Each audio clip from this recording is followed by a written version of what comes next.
Hello everybody, welcome to my channel, Ashley's Treasure, and today for the ABC April collaboration is for the letter F, and so today I'm going to do some frames. I'm going to make them out of these die cuts. I got some squares and rectangles I'm kind of going for. Granted, you could do any shapes, circles or ovals or whatever you want, but I'm kind of going for ones like these because I have these die cuts and I haven't used them in a while and I want to use them again. I'm going to be using some cardstock, some white cardstock for it.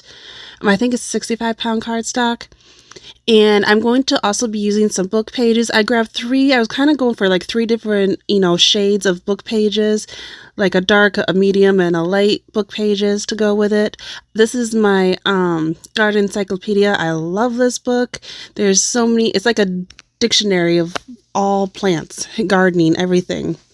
And they have some really great pictures in here, but I want ones without pictures.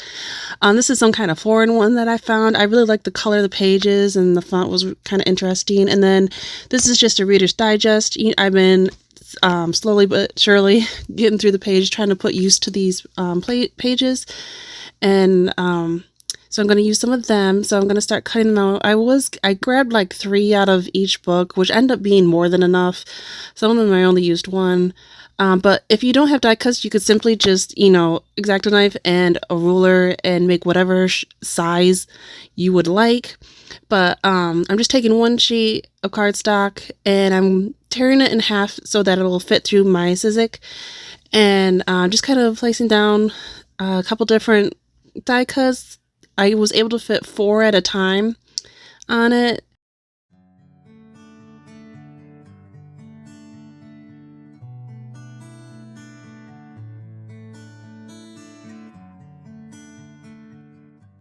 So I wanted to make sure I didn't grab the smallest ones because I need the next size smaller to cut the inside of it. So this is going to be the outside of the frame. So I'm starting with that first. I'm not going to cut the inside out yet, but I got my rulers out, the ones to with deckled edges. There's one that this one I did myself. It was just a cheap one I got from the dollar store. It's flat on one side and then deckled edge on the other side. And then this is one I found at a thrift store, and I think I got the half price, maybe just $1.99. I'm not sure. But either way, that was a really good deal. So I want some of the torn look when I tear the book pages. So I'm starting with one, and I'm trying to figure out how big I want to go around it. And I want to make sure that I have some of the writing from the book page around it. And so I'm going to use my glitter glue really quick, and I'm only going around the edges. I'm not putting glue in the center. It's unnecessary. It's just a waste of glue. So I'm just doing it because it's going to be a frame. And then I'm just kind of tearing around how big I want it to be around the cardstock.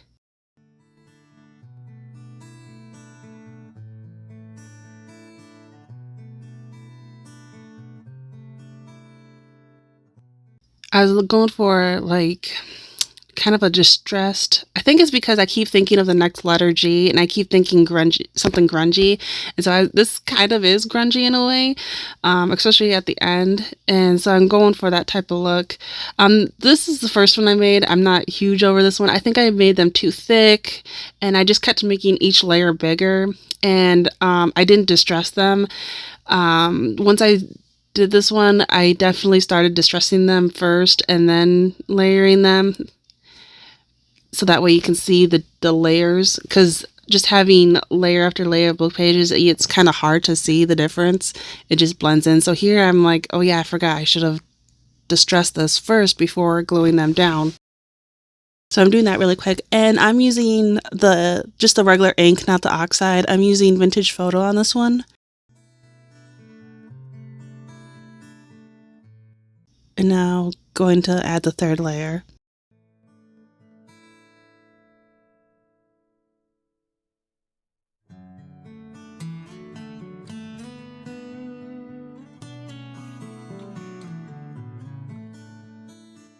Granted, this one was my first one. It didn't turn out the greatest, but as I started doing them, they started getting a lot better.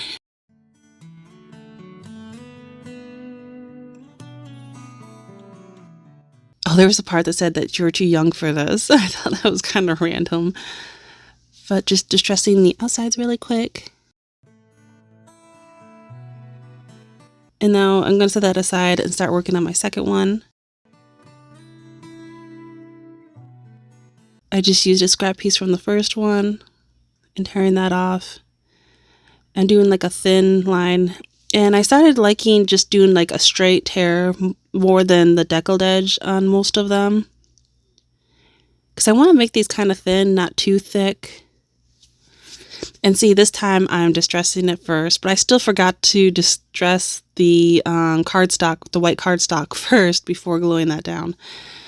But I kept getting better. Every frame I made, I slowly started getting better. I ended up making a total of 8 of them.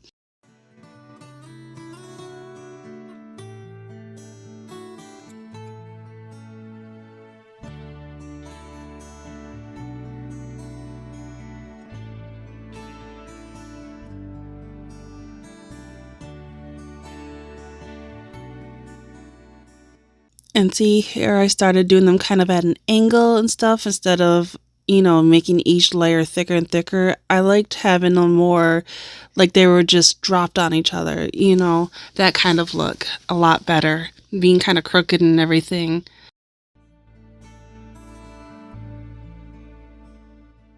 And this is when I started just distressing all of these cardstocks first, so I wouldn't forget.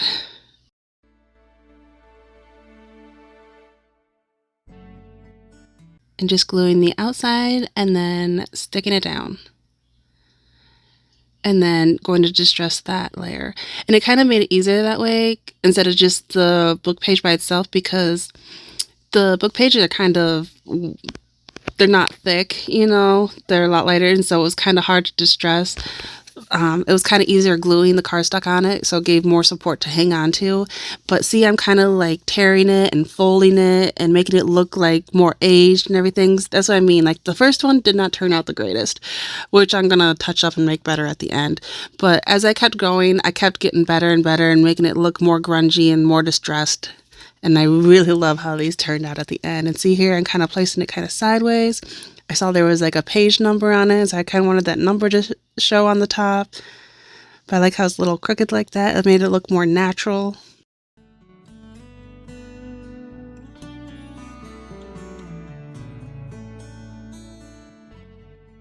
And there was a couple times like I wanted to make sure I got it just the way I wanted it, so I used a pencil to mark where I wanted to tear it. Sorry, I'm a little tongue twisted.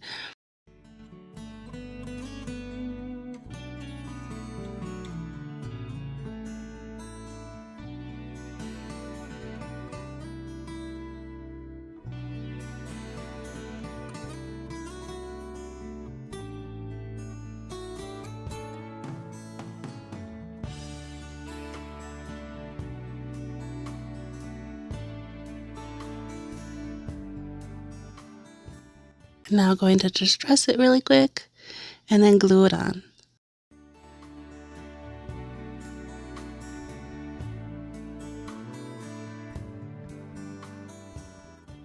Again, just around the 4 sides, not in the middle because it's going to be cut out, so it's not necessary.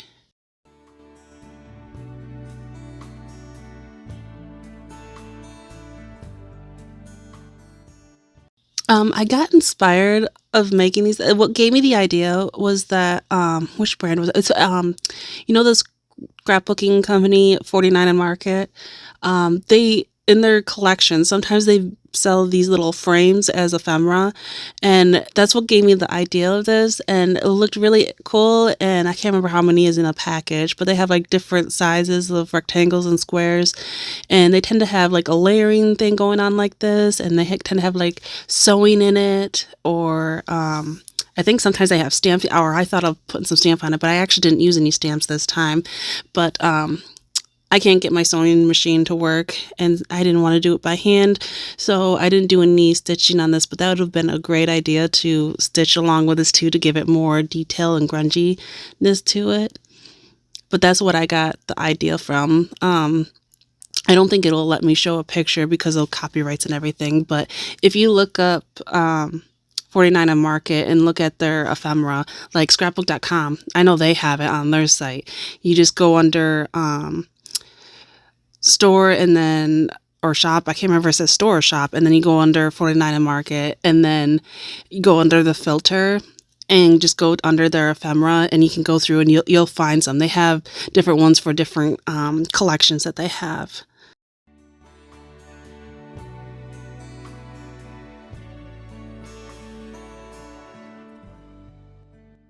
But I'm just using little scraps here and there. Instead of going through like a whole nother page, I'm just using what I got and just using little pieces here and there. I like that a lot more than using big pieces.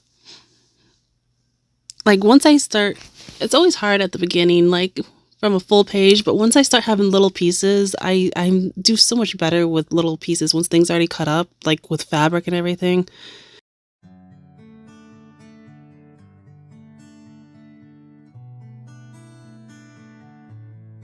I think it's because when something's brand new, I'm afraid of tearing it up. But once it is, my mind just goes crazy and it's just so much easier for me to use up. Alright, finally I got all of them done. Here's kind of like a close-up of all of them. I am loving these. I love the little folds and tears, all the distress, the layering going on. Oh my gosh, this is so cool. Yeah, that was not my favorite, but yeah, that was the first and the second one that I did. But each one kept getting better. That one has a number on the top and bottom. I like the little tear on the bottom. Oh, these are so cool. I love these. All right, so now I rematched all the dies that I used to find out which, find the next size smaller, because I need the next size smaller to cut the inside of it out to make it turn into a frame. So I'm just going through them really quick and matching up the next die for it that'll fit correctly.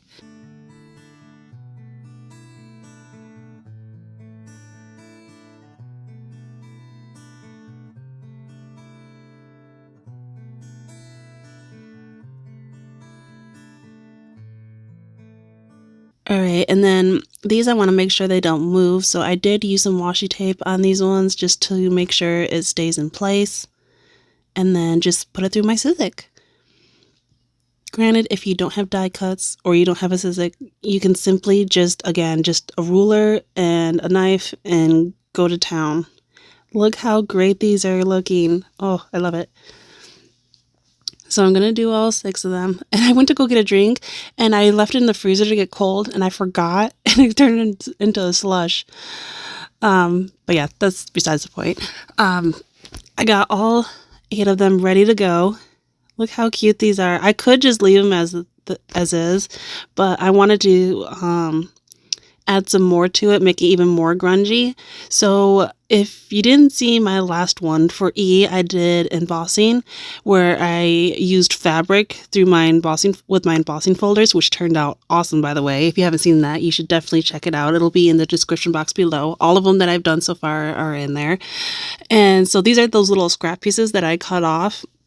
And I actually cut them up and use little pieces of them as well to make it look more grungy. Like this one said something about how autumn affects gardens, which I didn't think was the best thing to have on there, so I covered that up with the fabric. And I got my stapler out and I'm just like adding some staples here and there on the top and the bottom. I absolutely love how that turned out. And then this was one of the first ones, and it was just too many thick layers, and so I kind of just torn off some of the pieces to make it kind of thinner and look a lot better, I think. Yeah, that's a lot better. And so I'm using another tiny little piece on the top right.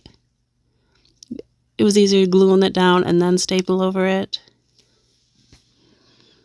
And I'm trying to distress the fabric as well as I, unthreading it a little bit to make it look more grungy.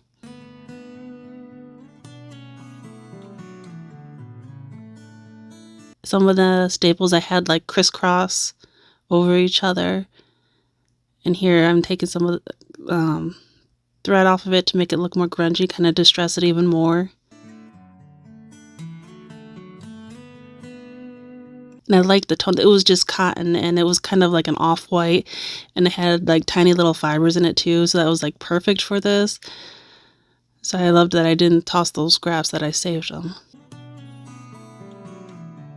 It's nice having little strips like that. They really come in handy for this type of look.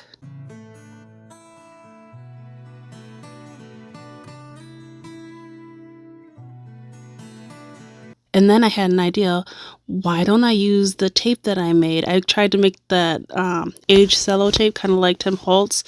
And so I'm going through them and just cutting little pieces off and adding that onto it. And I thought that went well with it. It made it look even more grungy. I'm just cutting little strips off here and there. And I'm trying to get this underneath the fabric a little bit. There we go. And I also distressed the fabric here and there too to make it look even more aged and go with the frames as well. Adding some more of the tape.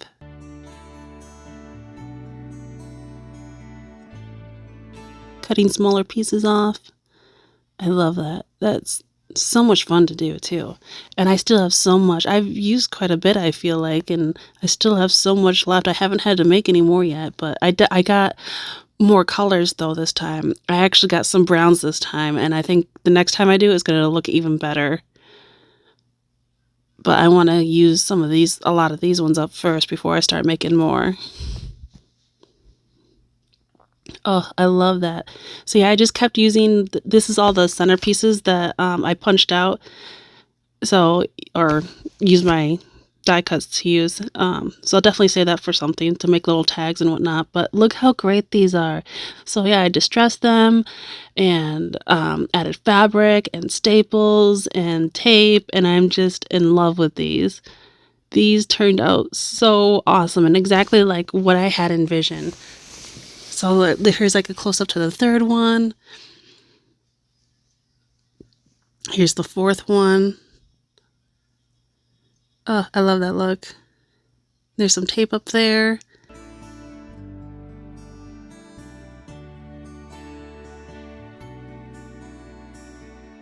Here's a close-up of the fifth one I made.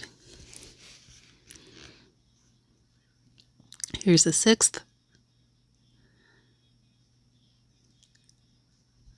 And now just imagine having one of the like vintage photos behind it. Oh my gosh, it'll look amazing.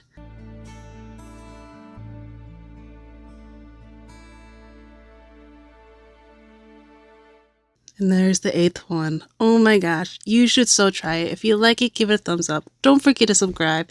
And I will talk to you later. Bye.